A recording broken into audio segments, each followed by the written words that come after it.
Tonight, a driver freed from his crushed car in Railway Estate.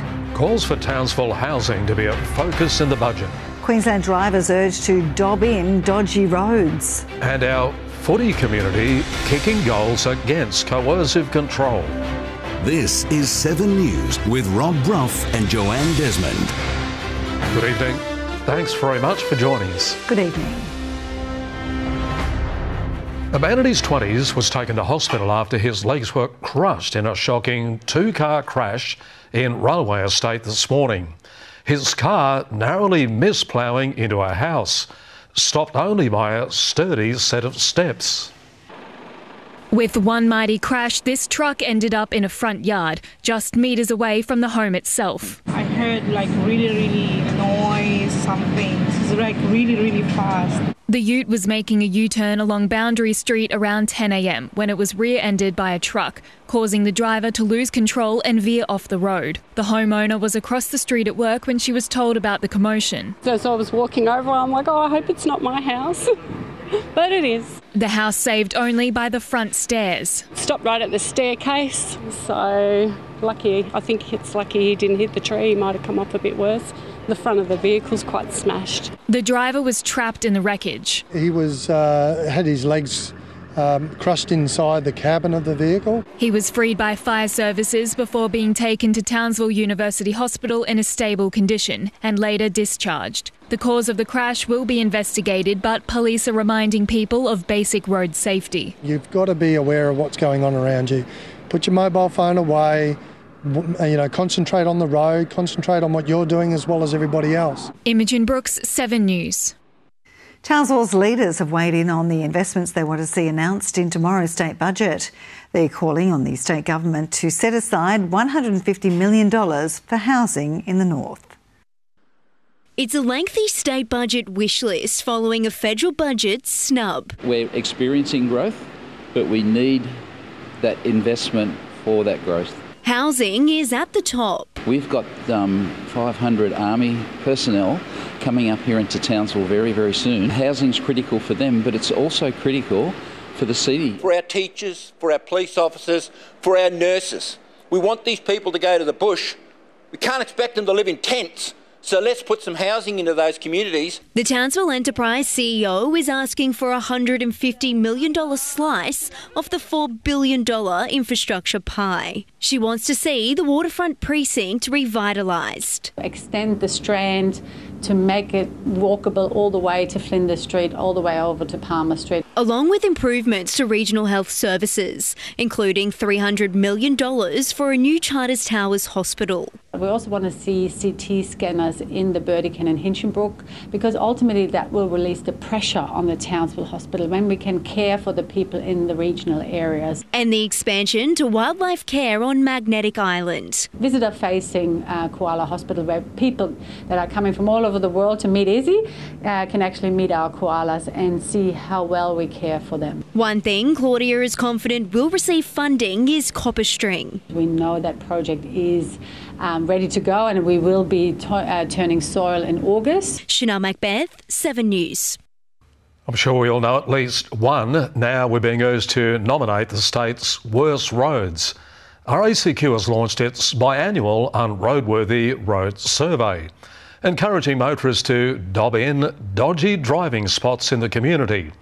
Not surprisingly, the Bruce Highway received the most nominations in the last survey. When people do respond to our survey and we put that information in front of the road authorities and politicians, we do see results. You can have your say in the survey on the RACQ website, closing July 3. A domestic violence educator is empowering Townsville's footy community to spot the early signs of coercive control. It comes a fortnight after a man was charged with murder after allegedly breaching an AVO and stabbing a 26-year-old woman in Kerwin. The harrowing story of Hannah Clark has been a catalyst for change since she and her children were brutally murdered by her husband in 2020. Small Steps for Hannah ambassador Michael J is helping Townsville's sporting men and women spot the red flags and put an end to coercive control and domestic violence. All the things that the Clark family missed because they simply didn't know at the time. Michael has worked in the sector for 20 years, focusing on primary education and long-term attitude changes. But the figures are grim. As important and as laudable as that work is, the reality is that we're not seeing a drop in the numbers. Every 4 days, a woman is killed in Australia by a current or former partner. We can't have a 20-year cycle of waiting to see bodies pile up. Workshops held at Townsville and District Rugby this week will identify behaviours known to incite murder by an intimate partner. I think we're excited to have our people hear the presentations and be able to spread the message. Small part's probably playing rugby, and the big part is making them better while they're part of our community. Queensland passed laws to criminalise coercive control in March, but they won't take effect until next year. Bethany Ross, 7 News. A Burdekin businessman has been awarded an Order of Australia medal in this year's King's Birthday Honours for his community service. John Honeycomb was the chair of the Salvation Army's Red Shield Appeal Committee in Ayr during the 1990s and 2000s. You're always rewarded. Sometimes you may not know how or when, but it certainly you will be rewarded. People who give don't give because they want to get anything back. They give because they feel the joy in giving, and he's always been like that. Burdekin Shire Council CEO Terry Brennan has also been honoured for his 45 years of service to the local community. Well, many 90-year-olds would say eating healthy and drinking lots of water is the secret to feeling young. But Bruce McDonald has a different approach. He started making model aircraft 65 years ago, and he doesn't plan on slowing down anytime soon. Bruce McDonald spends more time in his garage than he does inside the house. 4 or 5 hours in the morning, have lunch, then I come back out and start work again. At 90 years old, he says making model aircraft is his secret to feeling young. I'd almost say that I'd be the only 90-year-old still flying helicopters in Queensland. Bruce picked up the hobby in the late 60s and has put together hundreds of models since. I like playing with the helicopters. They're my passion at the moment. Once the parts are delivered, it takes several weeks to build the tiny aircraft. But then it's time for the fun part. Then you've got to test flying them. That's the hardest part. First flight, getting them off the ground. He meets up with other members of Bundaberg Aero Modelers to fly them around the region. Like everything, what goes up must come down. I've crashed quite a few. And Bruce says he still has plenty more models to conquer. As long as I'm able. Be a few years yet. Savannah Burke, 7 News. Production began at Wilmar Sugar's Inkerman Mill in the Burdekin this morning, marking the beginning of the crush. The company's 7 other mills are scheduled to start production over the next week. It comes amid ongoing industrial action from union members over fair pay. Workers have decided to suspend protest action until the crush is complete, which is expected to be by the end of the year. And ahead tonight in 7 News, local ocean lovers encouraged to become citizen scientists. And how kangaroo collars could help prevent road crashes.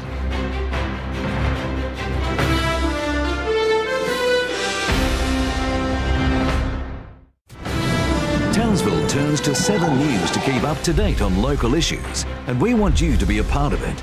If there's something happening in your street, your suburb, we want to know about it. Send us a message or drop us an email. Thanks for joining us here on 7. Scientists, divers and snorkelers took to John Brough Reef for World Ocean Day over the weekend. The annual Museum of Underwater Art event hopes to encourage more locals to become citizen scientists and to help in the fight to save the reef.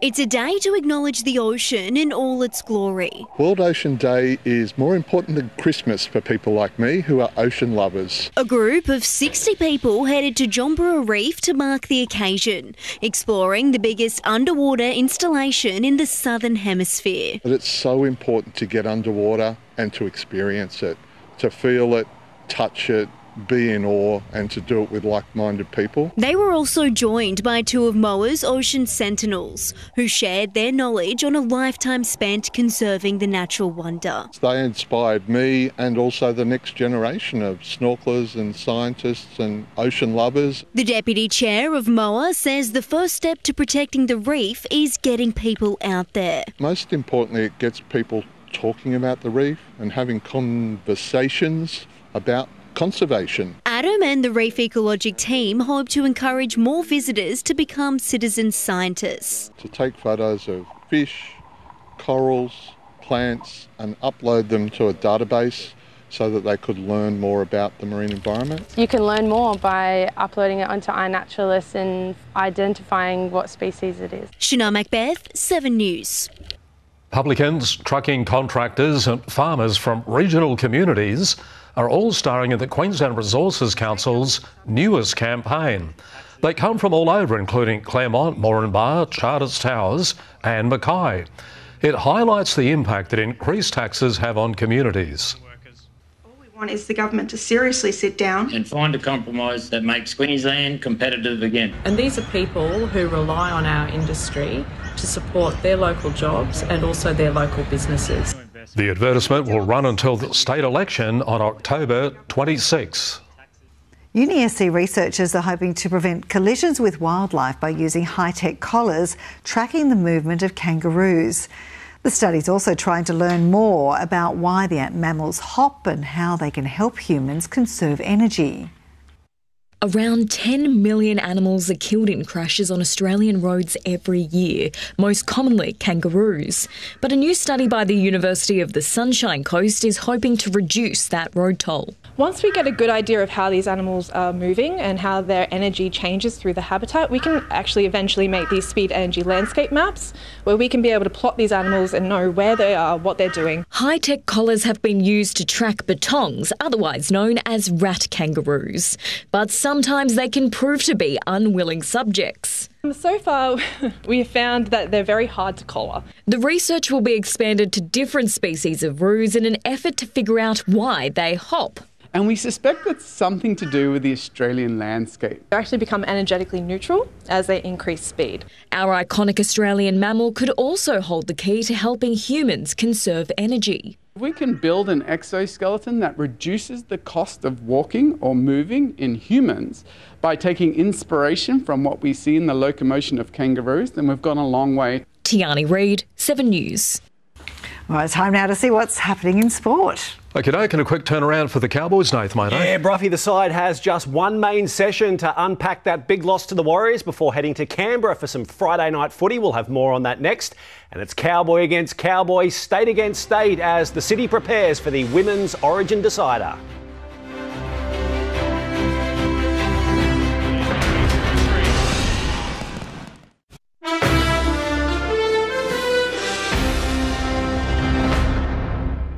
And welcome back. Well, excitement is building around town for Thursday, June 27, when Queensland Country Bank Stadium hosts the deciding game of this year's Women's Origin Series.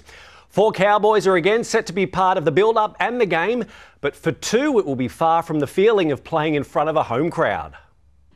There's no better backdrop for a battle of the Blues and Maroons. I love it here in Townsville. It really takes away from me being a true Blue at heart. But no, it's been really good to be back around the girls. They race jet skis today, but the real spectacle is set for June 27. And Queensland's one-point thriller in Newcastle last week made sure the Shield is still up for grabs. Just sitting there watching your heart rate gets up, you sit on the edge of your seat, and yeah, just grateful that the girls got there. For this to be the first 3-game series in the history of the women, to take it to a draw for that final decider is always really exciting. But yeah, still, it's disappointing to lose when you could have wrapped it up and been historic in a different manner. Townsville delivered a record breaker last year and they want it again. And the Manselmans are doing their part. Well, they've already decided who's staying at my house, who's got to get accommodation, and yeah, but no, there's going to be a few there. Her Cowboys' partner in crime in Queensland camp has been Mackenzie Wheel. The two are ready to rip in on a more familiar field. I think we controlled the middle a lot better as well, so few learnings, but definitely I think how we did in the second game we're going to carry over a lot to the third. Next stop, turning 35-minute halves into 40. Our international level, if you play for the Gillaroos and represent that, you do play 40 minutes, and I do think that Origin is ready for that. But for now, these state rivals are back training together. The Cowboys are entering their second week of NRLW pre-season and the first for Origin stars like our newest recruit, Jakaya Whitfeld. Whilst it's disappointing to miss that, obviously it's for a good reason, but I think being out there on Saturday with the girls was awesome. Emma Halliday, 7 News. Cowboy Chad Townsend is free to play in Canberra on Friday night in the NRL after being part of one of the weirdest sin binnings of the season. It happened on Saturday night against the Warriors on a tough overall night for North Queensland, where their 30-point loss drops them to 12th on the ladder.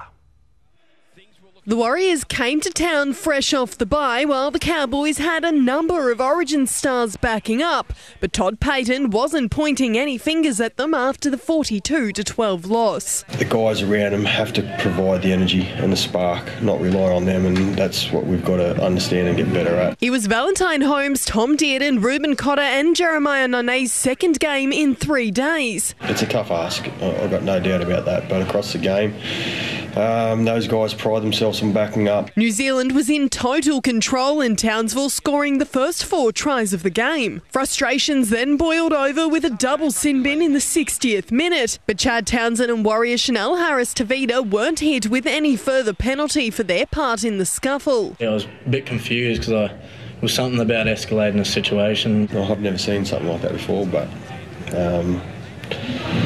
the officiating has nothing to do with the result. Jordan McLean was a late scratching with an ankle injury, joining Reece Robson and Murray Taulagi on the sideline. But those two are most likely to return against the Raiders. Out of the 3, Jordan's probably in most doubt. And the Cowboys won't have long to sit and stew over this result. It's a quick turnaround Friday night in Canberra. A lot of rest and recovery this week. We'll have one main session. We travel down 2 days prior to kick-off. Emma Halliday, 7 News. The third place Townsville Flames have added some distance between them and the 4th place Rockhampton after the weekend's action in basketball's NBL 1 North. The Flames collected their 9th win of the season when they hosted the Cyclones on Saturday.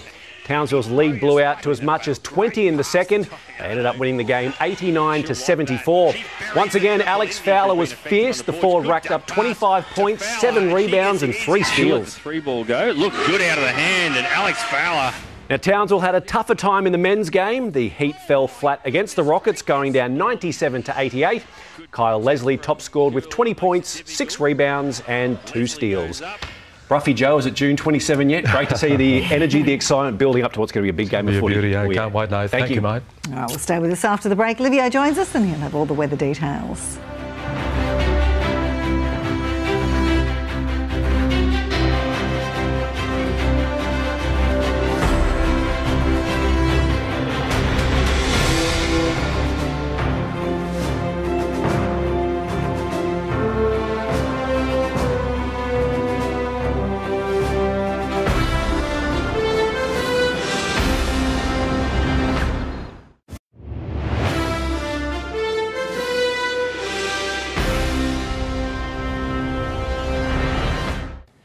Good evening, Livio, Regano with tonight's weather. This liberal serving of endless sunshine is a monumental shift away from the cloudy skies that pervaded through autumn. No rain expected for at least the next week.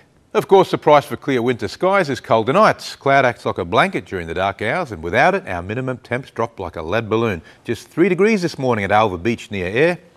To the satellite loop, we can see firstly there's no clouds to talk about. Even the frontal cloud left over is so well and truly out to sea from the Cairns coast that it would take days to sail there with a boat.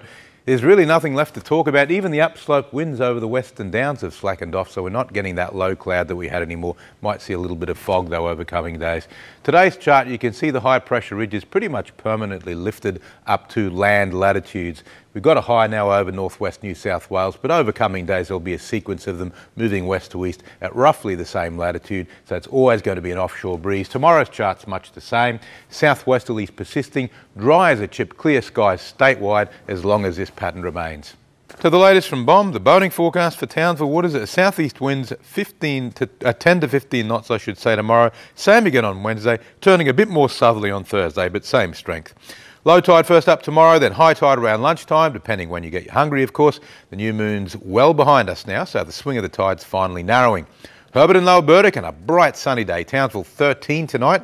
It's 27 tomorrow. Ayr and Ingham also 27. Northern Goldfields and Upper Flinders again sunny with Charters Towers a big range of 7 up to 27 degrees and Georgetown a top of 32. Looking ahead for Townsville, no rain in sight for the next 7 days, and I doubt we'll even see much cloud. Clear skies will of course increase temperature range, so expect chilly nights and warm sunny days. First question of the season on winter mornings: why does it keep getting colder even after sunrise? At night the Earth's heat escapes quickly into space, and if there were no sun the next day, the ground would just cool down forever and ever. Even at daybreak, the temperature's still falling because most of the sun's energy is used up evaporating the frost and dew, leaving nothing in the tank to replenish the escaping heat. As the sun gets higher and stronger, the tug of war between incoming and outgoing heat eventually balances, the minimum temperature is reached, and the ground starts warming up again. Hope that clears up that conundrum. Have a nice evening, folks. Now it's back to the team. Yeah, wonderful, Liv. Good on you, mate. Thanks very much for your company, and we'll see you tomorrow night. And just a reminder, you can watch a replay of our news on the 7 Plus app or catch up on our page, 7news.com.au. And from all of us here, enjoy your evening. Good night. Good night.